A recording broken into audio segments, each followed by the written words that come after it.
Buonasera a tutti i telespettatori e bentornati ad un nuovo appuntamento con Detto e Non Detto, una nuova puntata potremmo dire insolita. Perché? Perché parleremo di una pratica della quale non si conoscono ancora esattamente le origini, ma che certamente risale all'antico Egitto. Mi riferisco all'apicoltura. Il popolo egizio iniziò ad allevare le api proprio per raccoglierne il miele, considerato un alimento pregiatissimo, il nettare degli dei. Ma le api producono anche cera, papa reale, veleno, senza considerare la fondamentale importanza che hanno nell'impollinazione, che garantisce intanto la riproduzione di diverse piante selvatiche, ma soprattutto la nascita di tante culture. Peraltro l'apicoltura, non dobbiamo dimenticare che sta assumendo anche una leadership a livello mondiale, tanto da portare gli esperti, e ne abbiamo questa sera in studio in tante parti del mondo, in Angola, per insegnare queste nuove tecniche e formare una nuova classe di apicoltori. Ma tornando a noi, di che cosa si tratta, come si pratica, qual è l'arte di questa cultura che sta tornando tanto attuale, tanto di moda? Ne parliamo con gli ospiti, sono degli esperti, ve l'ho già anticipato. Alla mia destra Gerardo Meridio, che è componente direttivo dell'Unione Apicoltori Italiani, oltre che presidente dell'Associazione Regionale Apicoltori Veneto. Buonasera, Buonasera a voi. Meridio, grazie di essere qua con noi.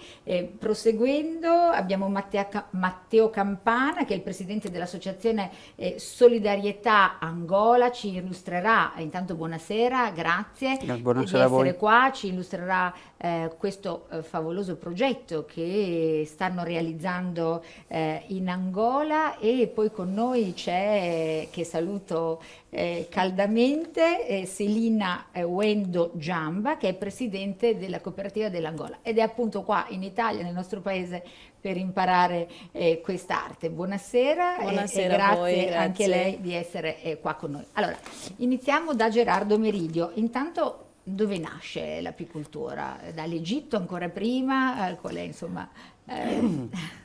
Beh, l'apicoltura è citata in antiche pitture e hanno ritrovato addirittura delle api all'interno dell'ambra, e parliamo quindi di 5.000 anni fa, quando nasce l'apicoltura. In alcune pitture rupestri in Zimbabwe, quindi è ritratto un uomo che affumica un alveare per allontanare le api e ricavare il miele, quindi è una storia antichissima. Diciamo che l'apicoltura moderna però nasce intorno al 1500, quando alcuni apicoltori iniziano a fare un passaggio culturale, che è quello di catturare gli sciami ed inserirli all'interno di arnie che prima sono dei cesti di vimini e poi pian piano diventano le arnie razionali. L'esperienza invece in altre parti del mondo, come l'esperienza che abbiamo fatto in Angola, siamo rimasti invece un po' alla preistoria, quindi con le arnie ancora all'interno dei tronchi o delle cortecce. Ecco, parliamo un po' della situazione di questo settore nel nostro paese. Intanto, se ci fa una fotografia, quali sono i numeri, insomma? Allora, l'apicoltura è in continua evoluzione nel nostro paese. Continuano ad aumentare, in particolare in Italia, il numero di apicoltori. In particolare in questi ultimi anni sono aumentati tantissimo.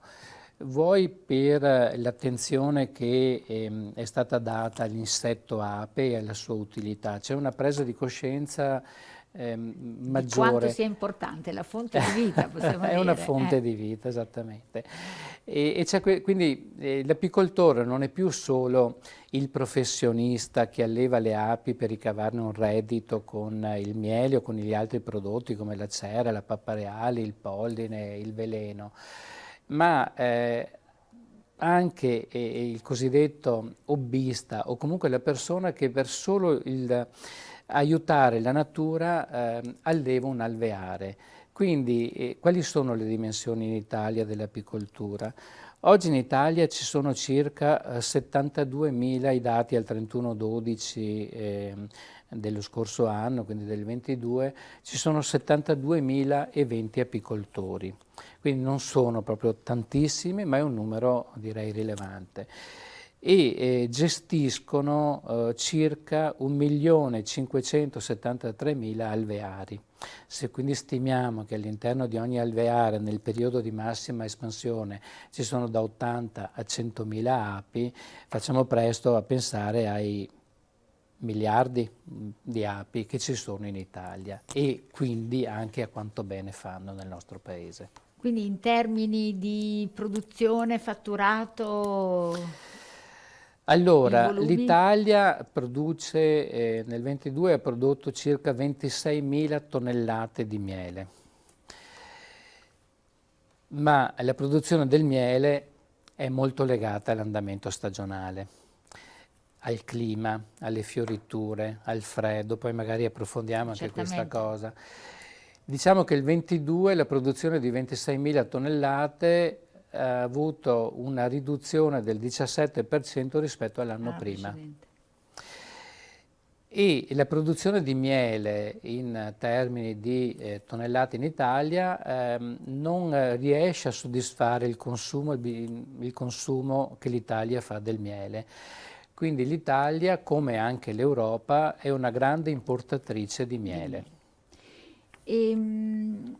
Campana, parlando sempre dell'importanza delle api, possiamo dire che garantisce in un certo qual modo l'equilibrio dell'ecosistema questo insetto? Assolutamente sì, anzi gli apicoltori secondo me sono delle sentinelle che si mettono lì e in collaborazione con le api promuovono la produzione del miele, ma facendo così promuovono anche la protezione dell'ambiente, il prendersi cura della casa comune, la casa comune che è il mondo, e anche recenti convegni di Glasgow, di Sharm el Sheikh vanno in questa direzione. C'è molta sensibilità sull'apicoltura, c'è molta sensibilità sull'ambiente e anzi proprio nell'elenco delle attività principali a favore dell'ambiente, l'apicoltura è considerata un'attività costruttiva dell'ambiente e non distruttiva come potrebbe essere una deforestazione o altre cose che poi lasceranno una pessima eredità. Ecco, tornando sempre diciamo, all'importanza no, delle api, perché è bene sottolinearla perché magari non tutti sanno, ecco, l'impollinazione forse è la funzione fondamentale no, che ci garantisce questi insetti. Ecco, quanto sono importanti le api da questo punto di vista?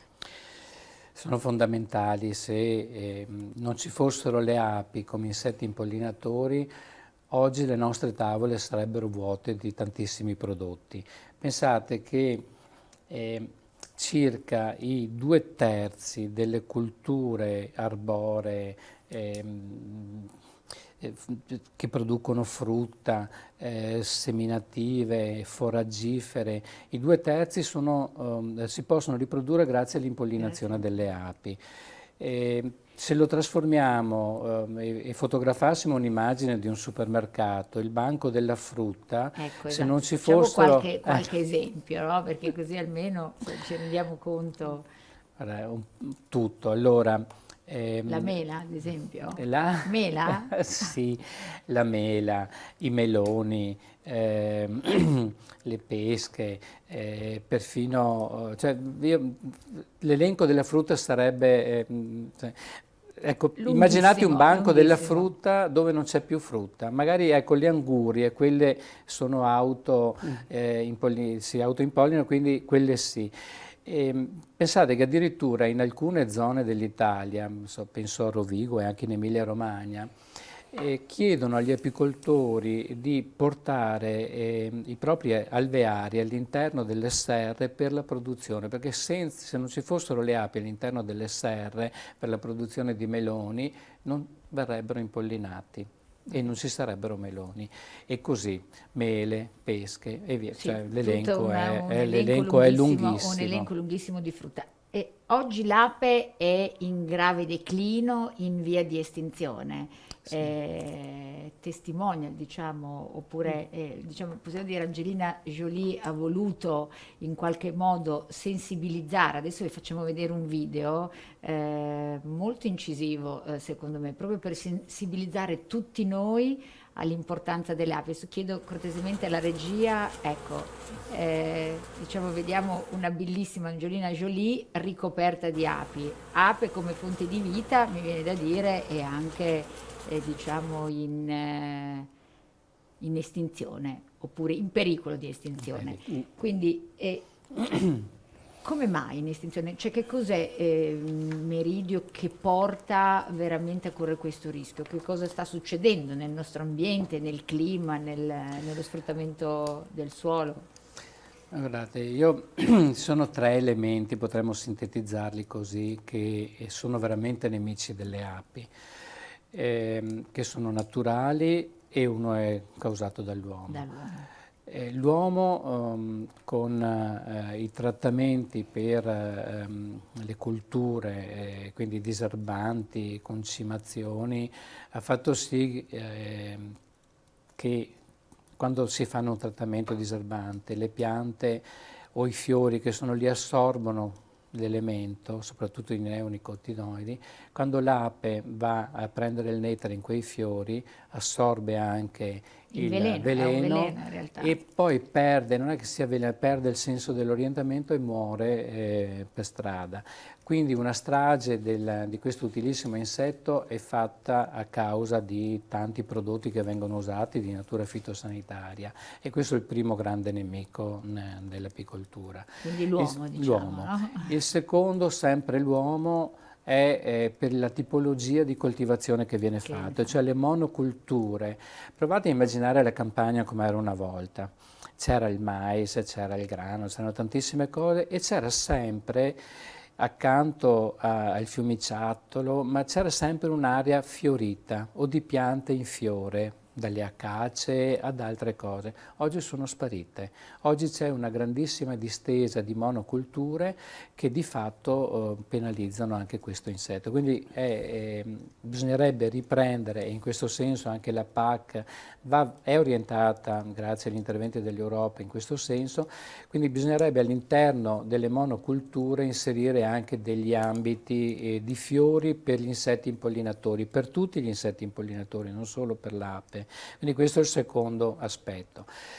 Il terzo è un nemico naturale che purtroppo il commercio, la facilità di comunicazione anche con l'Asia ha importato in Europa intorno agli anni 80 e si chiama Varroa destructor. È un acaro che conviveva con l'ape cerana, che è il tipo di ape che c'era in Asia, ma che se lo gestiva perché millenni di genetica e di storia hanno fatto sì che quell'ape riuscisse a gestire e convivere con questo acaro, un po' quello che succede anche in Africa.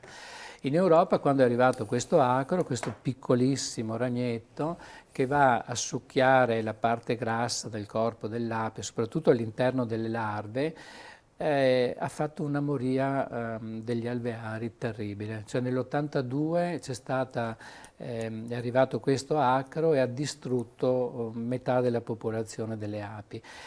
Oggi c'è ancora, è tenuto sotto controllo, ma è l'elemento per il quale le api in natura non ci sono più.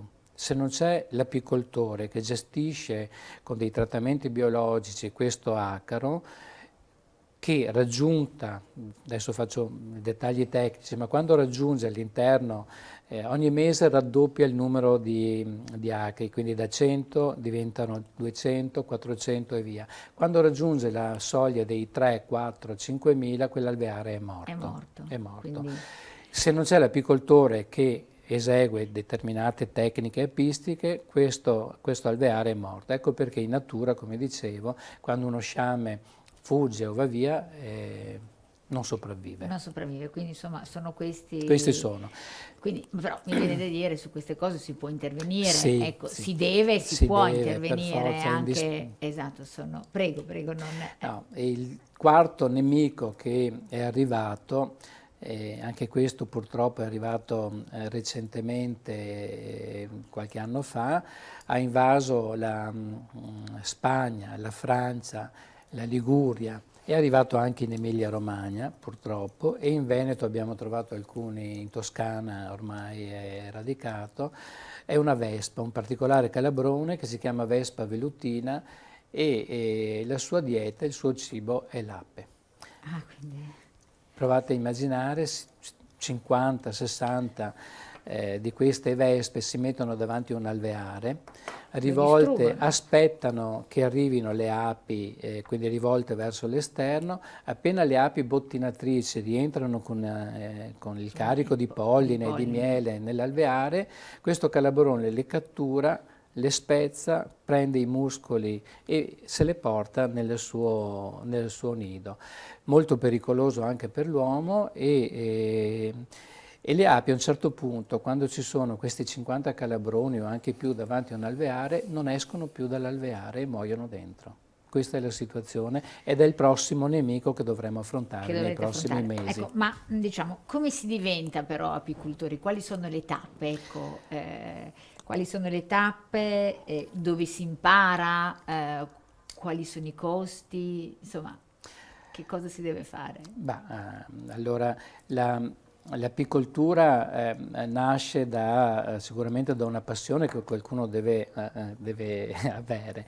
Io suggerisco sempre a chi si avvicina a questo mondo di fare un corso di apicoltura, rivolgersi nella propria regione alle associazioni di apicoltori che organizzano, grazie anche ai contributi europei, organizzano sempre dei corsi di apicoltura. Non iniziare da soli e fare gli autodidatti. Su internet si trovano tantissimi filmati, tantissime cose che però creano molta confusione. Meglio partecipare a un corso, in genere sono gratuiti o costano 50 euro, cioè proprio poco niente, di 5-6 lezioni, e fare un corso di apicoltura. Questa è la base per iniziare. Poi i costi non sono eccessivi, un alveare con 100 euro più altri 100 euro della famiglia, che sono abbattuti della metà grazie ai contributi, e si parte, si inizia. Le associazioni che ci sono in ogni regione e anche in ogni provincia aiutano l'apicoltore non solo con i corsi, ma anche mettendo a disposizione in genere delle sale a smilatura, perché non si può pretendere che un apicoltore novello si doti di tutta la struttura che serve, che costa migliaia di euro. Ecco perché da noi, ma è così anche in tutta Italia, tanti apicoltori, tante associazioni mettono a disposizione delle sale dove poter deumidificare. Ma quali sono, le tecniche? Ecco, adesso non tutte immagino, non entriamo nel dettaglio proprio specifico, però insomma, allora, a grandi linee, il mondo dell'apicoltura è affascinante. Si inizia con paura, perché l'ape è sempre stata considerata... È quello, infatti è quello che le voglio chiedere, qual è il rapporto, però andiamo per gradi perché sennò Hai ragione. è sempre stata considerata insomma dall'uomo Monica, po' di paura, di pericolo, quindi poi mi spiegherete anche qual è il rapporto che avete con questo tipo di insetti. Torniamo, diciamo, alle tecniche. Quando si parla di apicoltura, un apicoltore si lascia andare, è un po' come i cacciatori quando parlano di caccia, perché è una passione che prende, e riuscire ad avere questo rapporto con questo insetto che è considerato pericoloso, ma dopo torniamo sulla pericolosità, è affascinante. Tecniche, innanzitutto dalle api. Non bisogna andare se hai litigato con la fidanzata o la moglie, perché le api lo sentono. Ah, quindi sono molto sensibili, possiamo Sono dire, molto no? Sono sensibili. sensibili. E non bisogna andare con profumi perché sentono anche questo e Si innervosiscono. si innervosiscono, Ecco. ti aggrediscono. Bisogna andare con delle tecniche, l'apicoltore andrà con la maschera, soprattutto all'inizio delle sue esperienze, il nuovo apicoltore va almeno con dei gradi di protezione, con dei dispositivi di protezione, guanti, maschera, camiciotto, che gli consentono di essere tranquillo. E inizia a lavorare ecco, con l'alveare, far conoscenza con l'ape regina, capire, che è la cosa che spieghiamo nei corsi, l'importanza delle caste all'interno dell'alveare, perché dobbiamo pensare com'è composto e quindi andiamo a parlare ecco, anche dell'apicoltura, di com'è questo mondo, com'è questo organismo che si chiama organismo alveare, perché è comandato da una regina, quindi è una società matriarcale, la regina è una sola, non ce ne possono essere due, una. Se ce ne sono due, una uccide l'altra. Ed è fatto essenzialmente da api operaie, che sono le api femmine. Quindi diciamo che su 100.000 api ci saranno circa 300 maschietti, chiamiamoli così, fuchi. Il resto sono tutte api operaie. Bisogna conoscere come si sviluppano queste api, perché le api vivono, contrariamente a quello che si pensa, non vivono tantissimo. Ecco, quanto vivono l'ape, diciamo, normale e l'ape regina? In più, come nasce l'ape regina e che cosa fa? Mi viene da, sentendola parlare. Allora, l'ape vive 40 giorni in genere, salvo il periodo invernale che la sua vita si allunga perché il lavoro è minore, quindi l'ape si consuma. Se noi possiamo fare un altro parallelo, un cucchiaino di miele, per capire l'importanza che ha il miele, un cucchiaino di miele è la vita intera di 15 api. Quindi vuol dire che la vita di quei 40 giorni di raccolta, nascita, bottinatrici e via, 15 api ti producono un cucchiaino di miele. Ecco, questa è la dimensione. Quindi non va buttato via, è un alimento importante e pensate ecco, al rapporto, si consumano 15 api per produrlo. La vita dell'ape è di 40 giorni, salvo quelle invernali che durano invece fino a 4-5 mesi. La regina invece vive fino a 4 anni. Qual è la differenza fra le due? L'alimentazione. La partenza è sempre lo stesso uovo, sì, da cui nasce una larva, solo che quella larva viene alimentata esclusivamente di pappa reale e allora nasce una regina. Se viene alimentata per i primi giorni di pappa reale e poi di pane d'api, che è nettare e miele insieme a polline, nasce un'ape operaia. La vera differenza è solo quell'alimentazione. È come se noi vivessimo mangiando solo pappa reale, potremmo allungare la nostra vita. Ecco, non è possibile, ma ecco, questo è il paragone con l'uomo. La regina comanda l'alveare, ma è una monarchia, se possiamo definirla così, anche democratica. Perché se la regina non va più bene, comincia a non essere più in grado di deporre la quantità di uova per far nascere altre api, ha dei difetti, non si è fecondata bene, le api decidono di sostituirla. Ma muore oppure è peggio. Viene declassata, viene da dire, diventa un'ape operaia. È peggio. Non viene declassato perché la regina è sempre la regina. Però la regina, proprio perché è una regina, ecco se vogliamo chiamare così, non si alimenta da sola. La regina ha sempre un gruppo di ancelle attorno che gli danno la pappa reale in bocca alla regina. La regina non mangia da sola, se è da sola muore. Quando quella regina non va più bene, la lasciano morire di fame. Perché allevano una nuova regina e questa nuova regina gestirà il nuovo alveare. C'è un unico caso in cui c'è una contemporaneità e la consapevolezza della nuova regina e della vecchia. Quando l'alveare è talmente pieno di api, poi c'è un fenomeno anche chimico su questo che è legato ai feromoni, ma quando l'alveare è talmente pieno di api che non c'è più spazio per deporre altre uova, c'è la consapevolezza della vecchia regina che è il momento di abbandonarlo, bisogna fare spazio. Allora lascia che venga allevata una nuova regina e 2 giorni prima, il giorno prima che nasca la nuova regina, lei con metà api dell'alveare lo abbandona e sciama e va via. Quindi la nuova regina nasce, ha metà api, ha lo spazio per ricreare una nuova famiglia e la vecchia crea una nuova famiglia in un altro posto. Ma qual è il rapporto tra uomo e ape? Abbiamo detto che insomma c'è tanto timore verso questi, c'è tanto timore, paura, eccetera, sì. e poi diciamo solo gli apicoltori giovani devono proteggersi oppure con esperienza si può andare liberamente? Abbiamo visto dei video, addirittura c'era qualche apicoltore Sì. con le mani nudo, quindi come si arriva a questo? Si arriva con esperienza. Come dicevo prima, bisogna andare con un clima sereno, a mettere le mani nelle api, con modo, ed è chiaro che i dispositivi di protezione come i guanti che hanno il cuoio, cioè sono grossi, non ti consentono di manovrare bene le api, rischi di schiacciarne qualcuna. Quando schiacci un'ape, l'ape emana dei feromoni di allarme e quindi richiama le altre api a pungere. Ti pungono il guanto, la volta dopo che vai dalle api hai un guanto che è impregnato di veleno e quindi di questo feromone, per cui le api lo sentono immediatamente. Allora bisogna superare, è psicologico, bisogna superare la paura.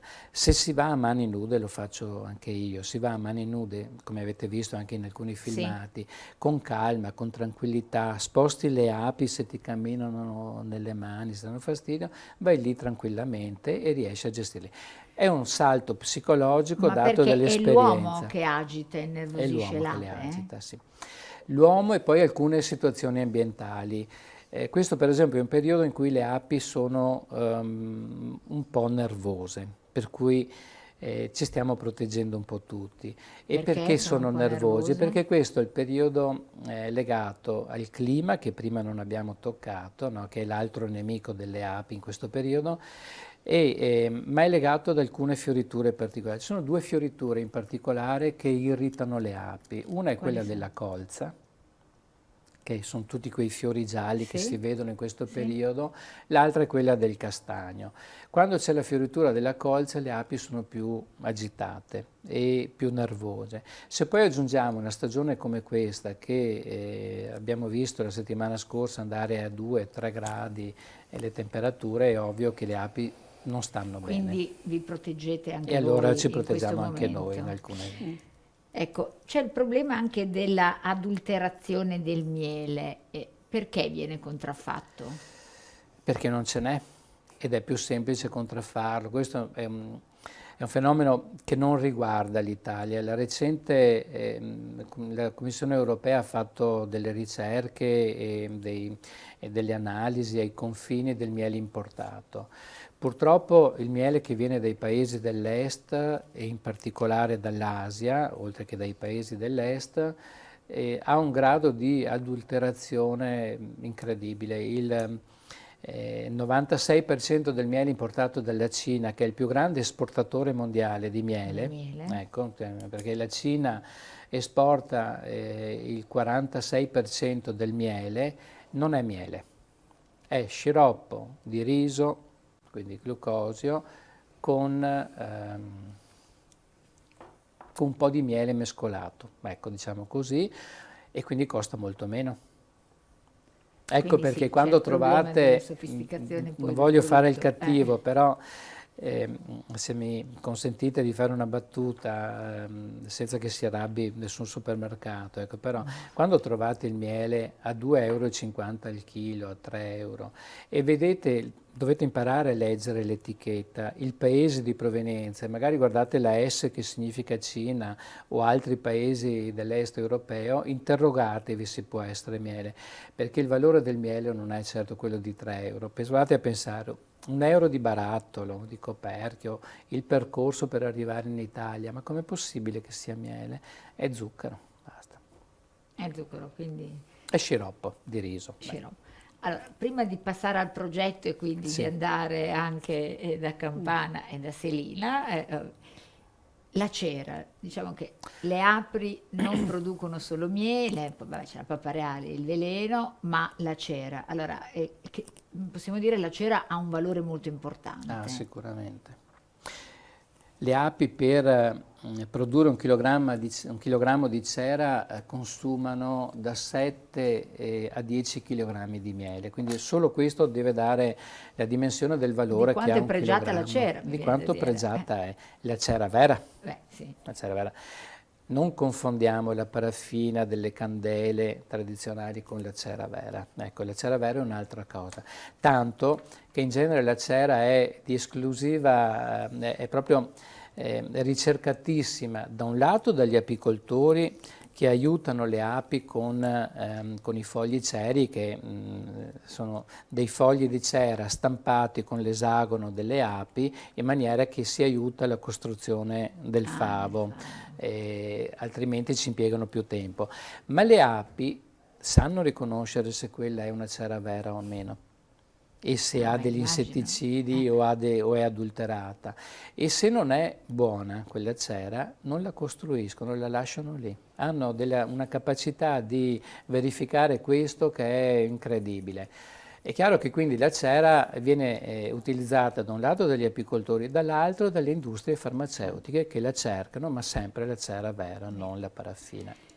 Presidente Campana, questo progetto che avete messo a punto in Angola, quindi diciamo avete portato in altri paesi del mondo l'arte di questa cultura. Intanto le chiedo insomma se ci fa un po' il quadro, ci illustra questo progetto, da dove è nato, quali sono gli obiettivi e come lo state portando avanti. Poi Selina è la testimone di questa cosa che state facendo. Il progetto è nato dalla volontà di una persona che è missionaria là da 40 anni, è un italiano molto affezionato al popolo angolano, specialmente a quella parte del popolo angolano che soffre di non essere alla ribalta della stampa, di non essere acclamato e ha bisogno di un'opportunità. Là, nella nostalgia della sua terra, ha detto: il popolo italiano è un popolo di concreti, perché non sviluppiamo qualche progetto anche differente, anche nuovo, anche innovativo? E così ha costruito un percorso insieme con le autorità e le istituzioni locali. Da qui è nato questo progetto che è da una parte un'opportunità per fare del bene socialmente, dall'altra aprire a un dialogo con l'Europa in modo anche differente. Nasce questo progetto, nasce un contatto con alcune istituzioni territoriali italiane e questo contatto in modo provvidenziale ci ha fatto incontrare con l'Associazione Apicoltori del Veneto. Ne è nata una volontà comune, un'unione di intenti, ne è nato un sostegno anche economico a tutti gli effetti, perché per mezzo della Regione Veneto, in questo caso, e dell'Unione Europea, abbiamo avuto dei contributi per ospitare là i tecnici e per far venire qui dei giovani ad apprendere. Quello che è stato fatto è qualcosa di fantastico, meraviglioso. Ancora oggi non trovo l'aggettivo.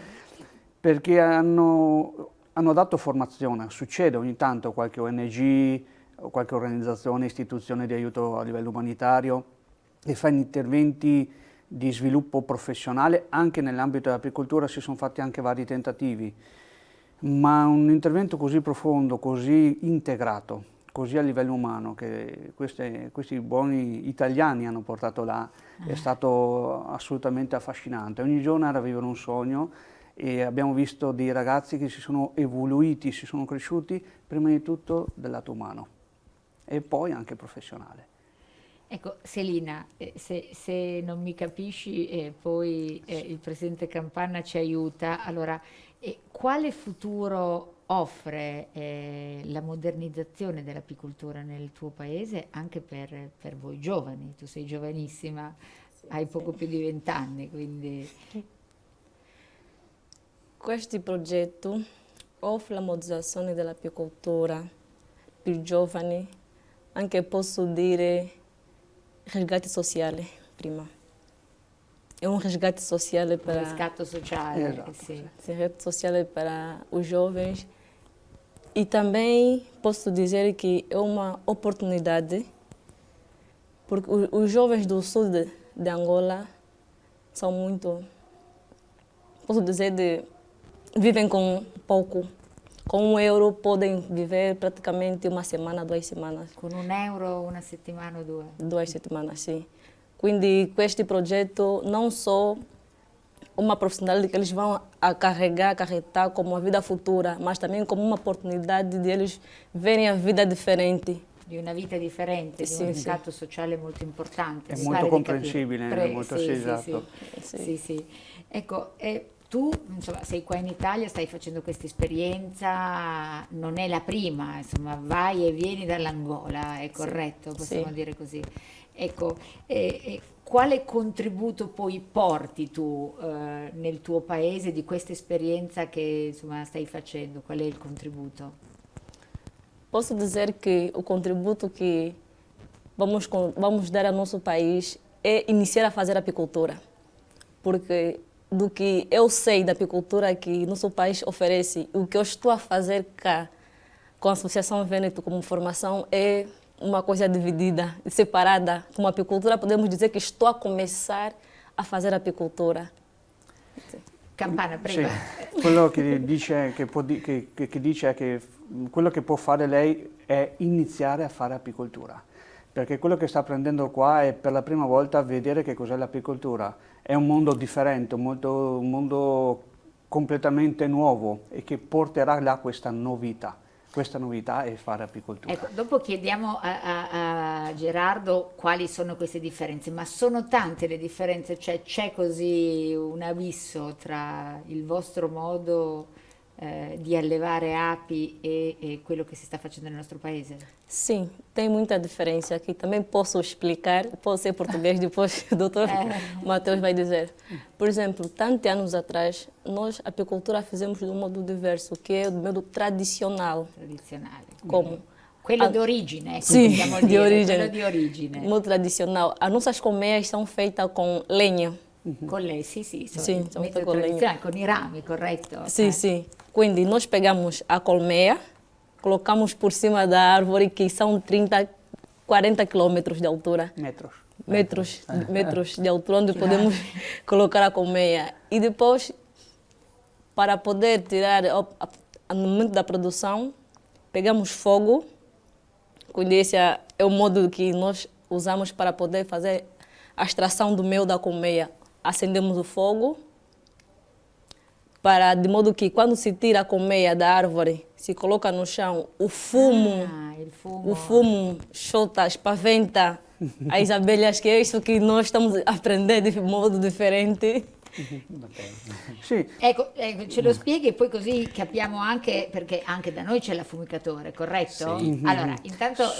Il modo di produrre l'oro è molto più tradizionale e molto differente. L'apicoltura avviene attraverso la produzione del miele su del legno, su dei tronchi, che vengono posti anche su degli alberi molto alti, a 30-40 metri. E una cosa molto differente anche dell'apicoltura che sta vivendo qui lei, l'esperienza formativa che sta vivendo lei, è come viene estratto il miele. Là viene estratto in modo violento, attraverso il fuoco, il fumo, che serve per spaventare, quindi aumentare quel contrasto tra uomo e ape, spaventare le api in modo che si allontanano e diventa l'arnia una proprietà dell'apicoltore che poi estrae tutto. Ecco. Neste caso, nós não só tiramos o mel, tiramos tudo. Tiramos o mel, a cera, papa real, Tudo e de modo Tutto. diverso, porque nós tiramos tudo, depois colocamos num balde. E para fazer a extração líquida do mel, colocamos num mosquiteiro, que significa zanziera, Sì? colocamos todo o material e esprememos. Ah, Quindi un'estrazione indiscriminata, tutto, sì, con tutto. con Sì. tutto, quindi Sì, anche la quindi- contaminazione di prodotti della natura, Certo, rametti, certo. foglietti, api morte, tutto. E tutto viene messo in un secchio e da questo secchio poi tutto questo calderone di cose, miele, papareale, api morte e varie altre contaminazioni, vengono estratte attraverso spremitura di una zanzariera che aggiungo, spesso sono quelle che sono distribuite alle persone povere del sud dell'Angola, quelle che vivono con €1, quelle che ha citato lei prima, e sono zanzariere con dei repellenti per le zanzare malariche, quindi con un veleno. Piretroidi, per cui abbiamo miele e piretroidi insieme. Sì. Ecco, Quindi veramente. un prodotto assolutamente mal profittato. Sì, quando invece le tecniche che noi abbiamo insegnato ci hanno anche consentito di assaggiare il miele puro, ricavato da un favo, e devo dire era delizioso, sapeva da limone, da fiori di zagara, perché Cioè, là in Angola siete riusciti ad Ah, estrarre sì, il sì, miele sì. puro, Sì. era perfezionando la eccezionale. loro tecnica, mi viene da Esattamente, dire. sì. Sì. Quindi siamo riusciti pian piano, è un percorso, questo progetto voluto appunto da Sua Eminenza il Cardinale del Corso Eugenio e dalla Regione del Veneto e anche dall'ONU, è un percorso che durerà 3 anni, per cui avremo questi scambi, torneremo Ma su. c'è differenza sulla qualità del miele, mi viene da dire, da zona a zona Sì, dell'Italia e anche del mondo? Qual è la differenza? Beh, lì, allora, Lo vuoi spiegare tu, Selina? Anche da floricultura. Esatto. Da floricultura que posso dizer, em Angola, cada província tem o seu tipo de floricultura. Alguns podemos encontrar eucalipto, podemos encontrar de frutas, que estagiamos limão e diversifica neste Diciamo caso. che c'è una natura e un mondo completamente diverso. Sì. Ogni microclima Clima, delle sì. varie pianure, delle Sì, varie penso- estensioni dà un sì. prodotto differente. Perché pensiamo che in Italia abbiamo circa 60 tipi di miele, quindi dai monofloreali a quelli, quindi Una bella abbiamo una varietà, varietà, esatto, abbiamo una insomma, varietà importante, importante. Ma non è da meno l'Angola, nel senso che le fioriture che ci sono in Angola che andrebbero studiate, cioè Sì. banane, mango, papaya, cioè eucalipti, cioè veramente, mentre in Italia raccogliamo il miele in 3 mesi, maggio, giugno, luglio, in Sicilia magari anche la fioritura di novembre Sì. dell'eucalipto. In Angola la fioritura è tutto l'anno, Sì. però la differenza è che loro con questo tipo di arnia negli alberi, con il trattamento del fumo, raccolgono da 1 a 3 kg di miele all'anno, con un periodo lunghissimo di fioriture. In Italia in 3 mesi, poi dipende dal clima, però diciamo che dai 25 ai 50 kg per arnia si spera ecco, di riuscire a raccogliere, magari praticando quel nomadismo. Quindi hanno una potenzialità enorme.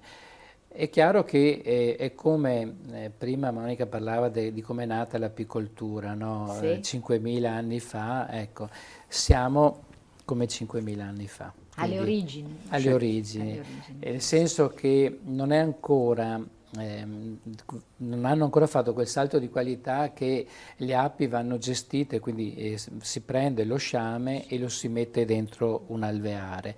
Lì si mettono i tronchi dove si pensa che lo sciame arrivi e si lascia ecco, che faccia quindi. tutto la natura. Ha un valore anche questo, ma le tecniche per la raccolta del miele sono un disastro, per cui bisogna aiutarli a fare una cosa diversa. Quanto è importante questo progetto che avete messo a punto con l'Angola? Beh, importante, tantissimo, soprattutto per gli aspetti umani, perché abbiamo passato questo mese in Angola che abbiamo fatto tanta strada, 3.700 km con questi gipponi in strade che non sono certo quelle nostre, quando non sono asfaltate, e abbiamo visto come vivono. E abbiamo veramente capito che è una forma anche di riscatto, quindi per le persone, soprattutto per i giovani.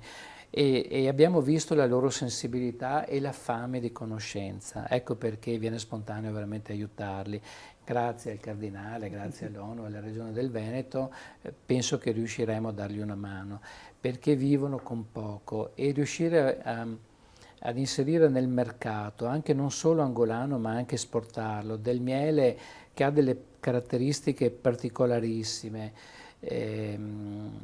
Dovremmo imparare dall'Australia, ecco, dalla Nuova Zelanda. Il miele, qui un po' l'ingrosso, quello fornito dagli apicoltori in genere, va da almeno 12 euro un buon miele, da 12 euro anche a 40, no?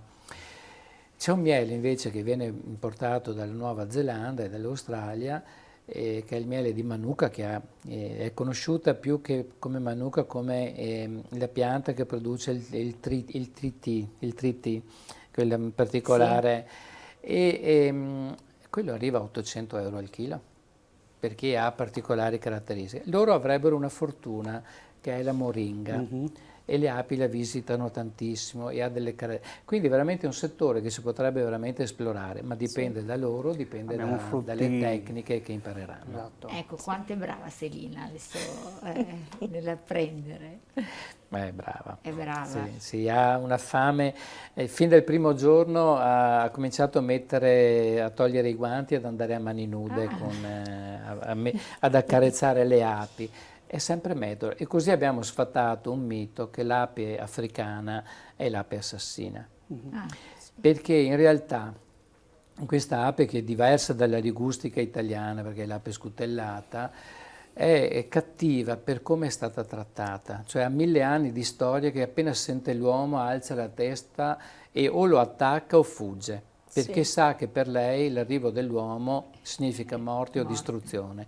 Infatti abbandona la covata, va via, salvano la regina perché costituisce per loro la possibilità di riprodursi di nuovo, perché sanno che l'uomo, accendendo il fuoco sotto i tonchi, cioè immaginate, ecco, l'alveare appeso, il fuoco sotto, oppure va dentro e distrugge tutto, per loro hanno 1000 anni, migliaia di anni, secoli e secoli di storia di contrasto con l'uomo. Qui invece le abbiamo pian piano selezionate, cercando di utilizzare quelle più docili e moltiplicarle. Ecco un'altra delle cose che faranno, selezione delle api regine per produrre del miele con delle api che sono più tranquille. Però abbiamo dimostrato che si può andare a mettere le mani anche, come avete visto nei filmati, anche in questi tronchi, in queste, come le chiamate voi? Colmeia. Colmeia. Ecco, quello è il termine per dire alveare in angolano o portoghese. Ecco, Selina, in chiusura, tu sei nel nostro paese per imparare, che direi è un'arte più che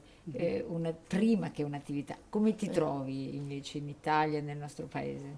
Mi trovo bene, sto tendo un'esperienza bellissima, che non pensavo di chegar a questo livello, ma sto superando e spero di continuare com essa possibilidade que a região Vêneto tem dados para conosco, que são associação dos apicultores, que não existe momento em que um apicultor deve ficar sentado. O apicultor deve sempre aprender, crescere, apprendere. Sì.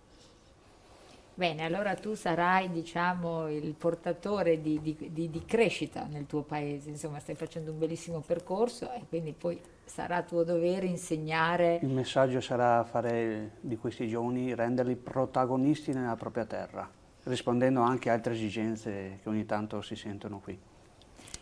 Sim, sim, porque não é só aprender e ficar contigo, é aprender e dar possibilidade nas pessoas que querem também aprender, juntos fazermos com que a apicultura no nosso país tenha uma possibilidade de algum dia o nosso mel ser comerciável, ser um mel comestível. Non è sull'apprendere e trattenere con sé, ma è tutti insieme unirsi, condividere e aprirsi e costruire un settore per fare un prodotto che sia anche commerciabile e che ci permetta di dire la nostra nel mercato. Bene, allora io ringrazio Meridio, ringrazio Campania, ringrazio Selina, ringrazio tutti i telespettatori. Noi ci rivediamo la prossima settimana. Buon proseguimento con i programmi di TV qui, arrivederci e a presto.